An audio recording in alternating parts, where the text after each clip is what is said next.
राजेश जी, क्या कुछ टोके टाचर गांव में पूर्व मुख्यमंत्री मनोहर लाल खट्टर का विरोध किया गया? जी देखिए, अब इन लोगों का सब जगह विरोध होना है। इन्होंने सत्ता में रहते हुए सोचा कि हमें तो अब जनता के बीच में जाना नहीं पड़ेगा। इन्होंने अपने 9.5 साल के कार्यकाल में इन गांव की तरफ कभी रुख नहीं किया। अब ये हर व्यक्ति को परेशान कर कर, चाहे वो किसान हो, मजदूर हो, व्यापारी हो, सरपंच भाई हो, सबको तो इन्होंने परेशान किया है।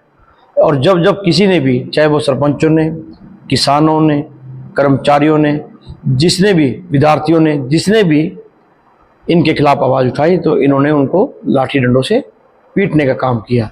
आज ये गांव की तरफ जा रहे हैं, तो आज इनको पता लग रहा है कि भाई गांव की तरफ जाने से अब इनको किसान रोकेंगे।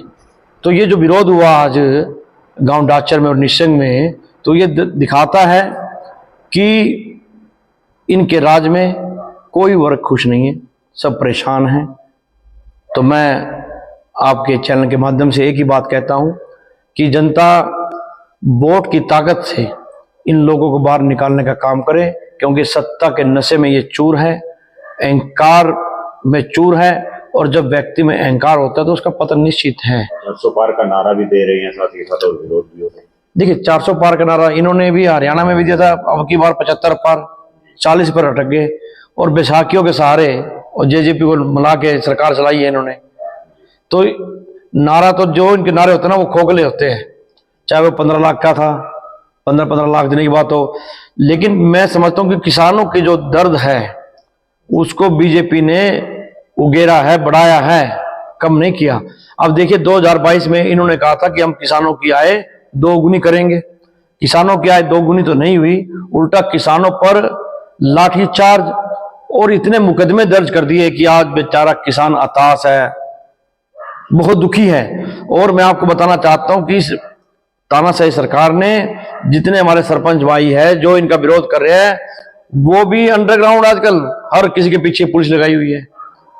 कई किसानों को मैं फोन करता हूं तो घर वाले फोन उठाते हैं कि गायब है, बेचारे छुप कर रह रहे हैं।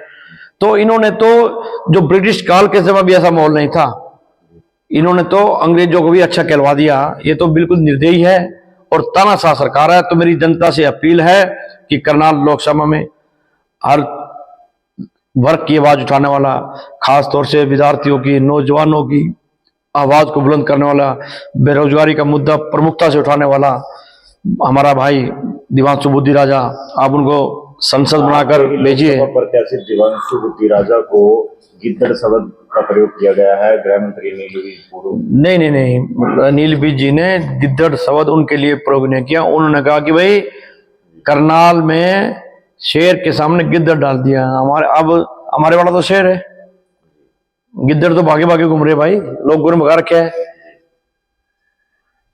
और जब कहते हैं ना, एक कहावत है, जब गिद्दड़ की मौत आती है तो गांव की तरफ जाता है। तो आप देख लो कौन है अब गिद्दड़, समझ लो आप लोग।